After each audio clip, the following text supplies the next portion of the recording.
Yes, good afternoon my dear students. तो student class 8 chapter number हमारा 8 चल रहा है, कंप्यूटर थ्रेड्स।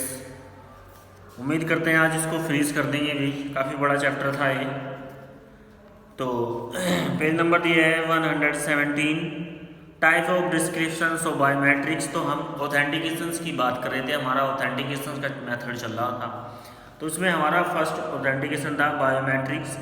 तो बायोमेट्रिक्स में हमने फिंगरप्रिंट आपको बता दिया था कि फिंगरप्रिंट जैसे हम हर किसी की फिंगरप्रिंट अलग अलग यूनिक फिंगर होती है, सभी की फिंगरप्रिंट सबके अलग अलग आते हैं। तो ये भी एक ऑथेंटिकेशन है जिसकी हेल्प से आप अपने कंप्यूटर को प्रोटेक्ट कर सकते हैं। दूसरा दिया आईज़, आईज़ के थ्रू भी आप अपने कंप्यूटर को प्रोटेक्ट कर सकते हैं। आपकी वो आई स्कैन करेगा तब जाके उसकी सिक्योरिटी टूटेगी। तो नेक्स्ट दिया है हमारे पास डीएनए टेस्ट। डीएनए टेस्ट, तो डीएनए आपको पता है सभी का अलग अलग डीएनए होता है, सभी के सेल्स अलग अलग होते हैं, ठीक है। This method is based on DNA analysis. ये मेथड एक ऐसा मेथड है जो डीएनए एनालिसिस करके, यानी कि अगर किसी ने अपने डीएनए बेस्ड सिक्योरिटी लगाई है तो उसको एनालिसिस करेगा कंप्यूटर, कोई भी मशीन हो वो एनालिसिस करेगी, तब जाके वो लॉक को ओपन करेगी। तो क्या कहा है इसने, to perform a DNA analysis the user has give some of his cells. तो डीएनए एनालिसिस परफॉर्म करने के लिए यूजर्स को अपने कुछ डीएनए सेल्स देने होते हैं। For example given a here. For example अगर हम उदाहरण के तौर पे देखें, वो हेयर दे सकता है जिसको हेयर को रिकॉग्नाइज कर सकते हैं। और some skin analysis DNA take the long times, या फिर कुछ स्किन एनालिसिस करके आपकी सिक्योरिटी को ओपन किया जा सकता है। That is why is not a use authentication method. Not use, ये ज़्यादा यूज में होने वाला ऑथेंटिकेशन नहीं है, इसका यूज लोग बहुत कम करते हैं। It is the same that is can not be use easily, और इसको यूज करना इतना आसान भी नहीं है, because it would have to provide the excellent authentication. जबकि ये सबसे बेस्ट ऑथेंटिकेशन है, because everyone is the unique his DNA, क्योंकि सभी का डीएनए यूनिक होता है, यानी कि अलग होता है। But it is the can be easily fluid, because anyone can steal of hair somebody else. Maybe researchers will find the good way of the implement and such devices it will maybe become more efficient way of the authentications of peoples. तो बहुत सारे लोग हैं जो इस authentications का use करते हैं अपने हेयर्स के थ्रू, या फिर कुछ भी अपनी बॉडी पार्ट्स के थ्रू सिक्योरिटी में लगा देते हैं, जैसे कि हार्ट बीट को टेस्ट कर लेना, हेयर को चेक कर लेना, स्किन का कुछ ऐसी चीज़ें देते हैं स्किन के थ्रू जिससे उसको एनालिसिस करके तभी हमारा सिक्योरिटी सिस्टम ऑफ होता है। नेक्स्ट दिया है फेशियल स्कैन, जिसको फेस आईडी बोलते हैं। जैसे आजकल हमारे मोबाइल में बहुत ज़्यादा यूज होती है, सारे मोबाइल फ़ोन इसी टाइप के आ रहे हैं जो फेशियल स्कैन करके हमारी लॉक को अनलॉक कर देते हैं।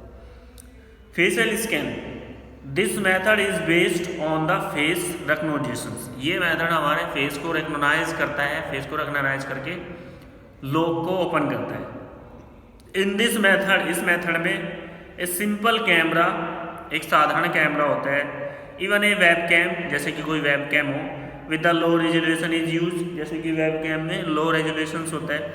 This user stand on the front of the camera. इसमें क्या है, यूजर कैमरा के फ्रंट पर स्टैंड हो जाता है, खड़ा हो जाता है। And then the device computer digital representation based of some features of the face. और डिजिटल रिप्रेजेंटेशन जैसे ही कंप्यूटर को देता है तो फेस को वो रिकग्नाइज कर लेता है। The representants computer with the one of the store in a database, और उस स्कैन के थ्रू उस फेस को वो डेटाबेस में स्टोर कर लेता है, यानी कि एक 3D इमेज बना लेता है। But and if there is a match the user authenticated, अगर वो मैच हो जाता है कंप्यूटर उसको ऑथेंटिकेटेड कर देता है। It is easy to setup, इसको सेटअप करना, इसको लगाना बड़ा ईजी है। And cheap to implement because all need to cheap the camera and well done software. और इसको सेट करने के लिए कैमरा आपका अच्छा होना चाहिए और सॉफ्टवेयर आपका वेल डन होना चाहिए, बेस्ट होना चाहिए, तभी ये ऑथेंटिकेशन अच्छे से लग पाता है और अच्छे से वर्क कर पाता है। अगर आपका कैमरा ख़राब होगा तो फेस को रिकॉग्नाइज नहीं करेगा और सिक्योरिटी नहीं खुलेगी। With the good software it provide you good authentication method with the unique recognisation except of twins, but problem that is the easy to fool because all what you need the single photo of user face। इसको use करने के लिए केवल user की एक single photo की आवश्यकता होती है और उससे हमारी सिक्योरिटी खुल जाती है। तो ये था हमारा फेशियल स्कैन। आप इसके थ्रू भी ऑथेंटिकेशन दे सकते हैं, प्रोटेक्ट कर सकते हैं। नेक्स्ट आता है हमारे पास वॉइस रिकग्निशंस। वॉइस यानी कि आवाज़ के थ्रू अगर हमें अनलॉक करना है तो आवाज़ के थ्रू कैसे हम अनलॉक कर सकते हैं। क्या कहा है इसने? This method is based on the recognitions of some voices. ये मेथड कुछ वॉइसेस को रिकग्नाइज करता है। आवाज़ बेस पर इस मेथड से हम ऑथेंटिकेशन करते हैं। The user speak in A microphone. User क्या करता है? माइक्रोफोन में स्पीक करता है। जैसे आपने गूगल में देखा होगा, गूगल में भी आपने देखा होगा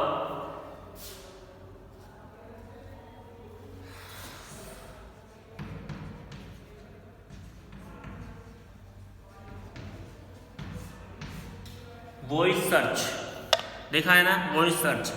तो आप क्या करते हैं? गूगल में जाते हैं, माइक पे क्लिक करते हैं और बोल देते हैं ये चीज़ हमें चाहिए। वो हमारी वॉइस को रिकॉग्नाइज करता है और वही चीज़ हमारे सामने रिप्रेजेंट हो जाती है। तो उसको बोलते हैं वॉइस रिकॉग्नाइजेशन। क्या कहा है? This method is based on the recognisation of some voices. ये मेथड कुछ वॉइसेस को रिकॉग्नाइज करता है। The user speak in the microphone. User क्या है? माइक्रोफोन में स्पीक बोलता है। And voice is record in the computer. और वॉइस हमारी कंप्यूटर में रिकॉर्ड हो जाती है।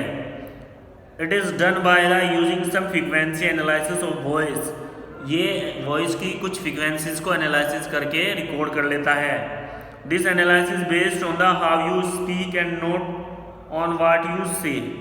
और ये एनालिसिस बेस्ड होता है कि आप केवल बोलना है, आपको ये नहीं कहना है कि आप क्या कह रहे हो। It can be useful for the authenticating some through the telephones. इसका यूजफुल हम टेलीफोन्स के ऑथेंटिकेशन में भी करते हैं।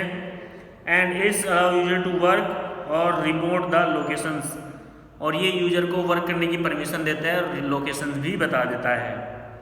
It is less accurate than the others biometric authentication. और ये ज़्यादा एक्यूरेट नहीं होता बाकी ऑथेंटिकेशन के मुकाबले। And some errors can occurs. और मोस्टली इसमें एरर्स ज़्यादा आते हैं, मोस्टली एरर्स ज़्यादा आएंगी। The voice recognition use the many system because the cheap and easy to setup. Voice बहुत सारे सिस्टम में यूज किया जाता है, उसको सेटअप करना बड़ा आसान है और चलाना भी आसान है। But it is can't be use as a single authentication method. केवल ये एक बार में ही एक यूजर इसको क्रिएट कर सकते हैं, डबल आप इसमें वॉइस नहीं डाल सकते हैं। You have the combine with the another method biometric और not. There are the several physiological biometric such as the lip और एयर लॉब्स रिकग्निशन स्वीट्स और orders analysis, blood analysis and so on. अब इसमें दूसरा कोई biometrics नहीं जोड़ सकते। जैसे भाई फिंगरप्रिंट वाला है, उसमें आप अपनी फिंगर स्कैन कर दो, आपकी फिंगर से खुल जाएगा। आपकी फैमिली मेम्बर में कोई हो रहा है, उसकी भी फिंगर स्कैन कर दो, 2 फिंगर का लॉक हो जाता है। तो आप दोनों में से कोई भी फिंगर रखिएगा तो दोनों की फैमिली से वो खुल जाएगा। लेकिन वॉइस में ऐसा नहीं है, केवल आप सिंगल वॉइस ही रिकॉर्ड कर सकते हो, सिंगल वॉइस से ही खुलेगा, दूसरी कोई ऑथेंटिकेशन इसके साथ साथ आप नहीं चला सकते हैं। तो ये था भाई वॉइस ऑथेंटिकेशन। नेक्स्ट है हमारे पास बिहेवियर बायोमेट्रिक्स। ये तो था फिजिकल के थ्रू, एक होता है बिहेवियर, यानी कि जो हमारे बिहेव पर सिक्योरिटीज बेस्ड रहती है, हमारी एक्टिविटीज़ को देख के कंप्यूटर अनलॉक होता है। तो क्या दिया है? सबसे पहले सिग्नेचर। फर्स्ट दिया है signature. The analysis of signature is also biometrical authentication solution. This device is the trickle screen. 1 minute students.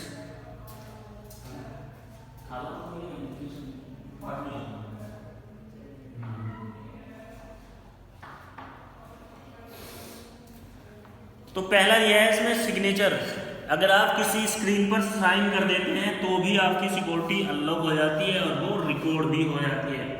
तो बिहेवियर के आधार पर हमारा बिहेवियर कैसा है उसके थ्रू अनलॉक होना बड़ी इंटरेस्टिंग सिक्योरिटी है भाई ये भी। This analysis of signature is also biometrical authentication solution. The device is tackle screen. The user perform the signature with a pen on the tackled screen. Users lock कर देता है उसे सिग्नेचर्स के through, और दोबारा उसे खोलना हो तो उस पर सिग्नेचर करने पड़ेंगे आपको सेम। तो क्या हो जाएगा? वो खुल जाएगा। The parameter that are the computer is the authentication are shape of signatures, वो सिग्नेचर की शेप को चेक करता है। The time taken is to do, और ये थोड़ा सा टाइम भी लेता है, यानी कि टाइम लेकर ही ये अनलॉक होता है। The stroke order and the pen pressure with the computation user parameters, the system provide your unique authentication method. ये एक यूनिक ऑथेंटिकेशन मेथड प्रोवाइड करता है, क्योंकि सबके सिग्नेचर डिफरेंट होते हैं। पेन को पकड़ने का, पेन पे प्रेशर देने का, सिग्नेचर किस स्टाइल से करते हैं, वो सबका डिफरेंट होता है। तो ये एक यूनिक, एक अलग तरीके से ये ऑथेंटिकेशन है। It is a virtually impossible to reproduce in the some way somebody's else signature, और इसको इम्पॉसिबल है कि कोई दूसरा का पार कर पाए, कोई इसे तोड़ पाए। This method is not the developed today but is will be more use in the futures. ये इस तरह का मेथड अभी डेवलप नहीं किया गया है, लेकिन फ्यूचर्स में इसका यूज किया जा सकता है। It is easy to implement and it will be standardize to do will some quit chips. तो इसे फ्यूचर्स में यूज किया जा सकता है, और इसको आसानी से ब्लॉक भी नहीं किया जा सकता, आसानी से इसको तोड़ा भी नहीं जा सकता, क्योंकि सबके सिग्नेचर अलग अलग होते हैं। 1 minute students.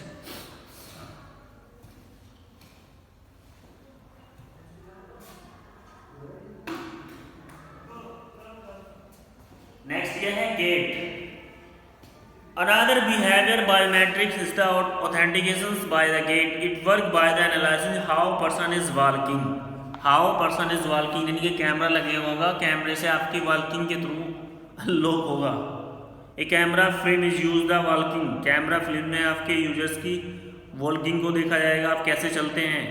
And by the computer some mathematical function on the intensities of legs, frequencies and balance of the body, body का बैलेंस, लेग आप किस तरह से रखते हैं, उनका एंगल्स क्या होता है, उस मैथमेटिक्स फ्रीक्वेंसीज लगाएगा। बड़ा अजीब और गरीब ऑथेंटिकेशन है भाई। It's give you the good authentication method. You can use this distance then can be use the security system. The technology is quite new, ये टेक्नोलॉजी बिल्कुल नई है, अभी बनी नहीं है। The researchers have to improve it, और researchers इसको इम्प्रूव करने में लगे हुए हैं। Because it's not able to provide a unique recognition method, it not use at this time, इसलिए आप इसे अभी यूज नहीं कर सकते हैं, अभी इसमें काम चला हुआ है। If the become a standard, it will be used properly to detection system more than the authentication. It will use the good steps his biometric. You can authentication person even with the crow, because you can use it for subject and target the specific target. तो इस तरह का authentication जो आपको guide करता है, यानी कि आपकी एक्टिविटीज़ को, आपके एक मैथमेटिक्स फंक्शन लगा के आपकी बॉडी स्ट्रक्चर्स को, बॉडी बैलेंस को करके बनाया जाता है, तो इसको बोलते हैं हम गेट।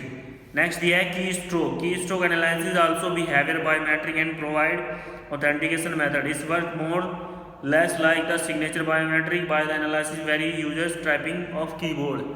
कीबोर्ड की टाइपिंग के बेस पर इसको ऑथेंटिकेशन दिया जाएगा, आप कितनी स्पीड में टाइप कर सकते हो, इतनी कम स्पीड में टाइप कर सकते हो। It measure how long user hold a key and how long it's take the user to switch from the key to another, और एक स्विच से, एक की से दूसरी की पर कितनी देर में यूजर स्विच कर रहा है, उस चीज़ को भी इसमें रखा जाएगा। तो ये थे अलग अलग मेथड्स भाई। ये जो हमारा बिहेवियरल बायोमेट्रिक है, ये पूरी तरह से अभी डेवलप नहीं हुआ है। जैसे ये डेवलप हो जाए, इस पर अभी वर्क चल रहा है, रिसर्चर्स इसको इम्प्रूव करने की कोशिश कर रहे हैं, रिसर्च चल रही है। नेक्स्ट दिया है encryption. This is the very sophistical security measure. It use the scenarios where the security measure are extreme. A code language developed and transmitted to the receiver, this is called the encryptions. एक ऐसा method, एक code दिया जाएगा किसी language में, और केवल user को ही प्रोवाइड किया जाएगा, जिससे वो ऑथेंटिकेशन कर सकता है। The receiver need to know the deepers and crack the code, और रिसीवर जिसको इस कोड का पता है वो इस कोड को क्रैक कर पाएगा। इसको बोलते हैं decryptions. Hence even the encrypted by the data reach of the wrong hands. इससे क्या होगा कि हमारा डेटा रॉन्ग हैंड में जाने से अगर चला भी गया तो उस डेटा को ओपन नहीं कर सकता है। Can not B misuse useless person knows deception mechanism. This method is used commonly define the departments, internet banking, e-commerce site. This is the because data transferred even the network highly sensitive and can be quite harmful if is the tapped during the network transfer. तो ये एक इस तरह से है। Encryption security एक ऐसी है जिसमें एक कोड दिया जाएगा, एक code language.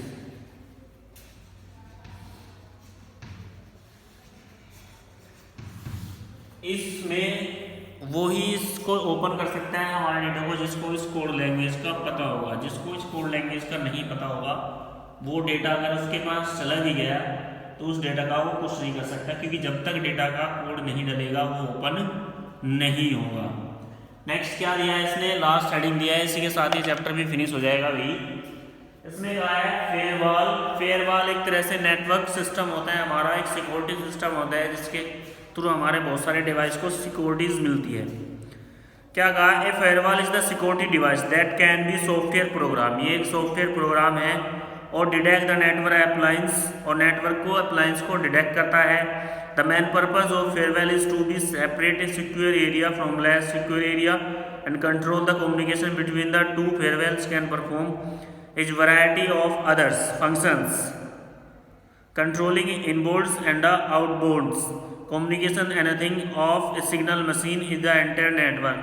A firewall system is the design prevent the unauthorized access from a private network. You can implement of the firewall either hardware or software from of combinations of both. Firewall prevent the unauthorized internet user from the accessories private network connect to the internet. तो एक इस तरह का application software, इस तरह का software जो हमारा जब हम इंटरनेट को यूज़ करते हैं तो हमारे जो डिवाइस है जिसको ऑथराइज है, जो डिवाइस हमारा ऑथराइज है वो ही कनेक्ट हो, अनऑथराइज डिवाइस को ये कनेक्ट होने नहीं देता। तो एक तरह का प्रोग्राम होता है, ठीक है, जिसको हम कंप्यूटर में इंस्टॉल कर देते हैं। तो डियर स्टूडेंट्स, ये था हमारा कंप्यूटर थ्रेड्स का भी अच्छा चैप्टर रहा। किसी को कोई प्रॉब्लम है इस चैप्टर में तो मेरे से पूछ सकता है, पर्सनली फ़ोन करके भी पूछ सकता है। इसी के साथ साथ हमारा ये सिलेबस भी पूरा हो गया, बाकी मैंने इसको करा दिया था आपको बुक में। फिर भी अगर किसी स्टूडेंट्स को कोई प्रॉब्लम है क्वेश्चन आंसर में तो मेरे से पूछ सकता है। आज के लिए इतना ही, उम्मीद करते हैं सभी को समझ में आया होगा। Thank you.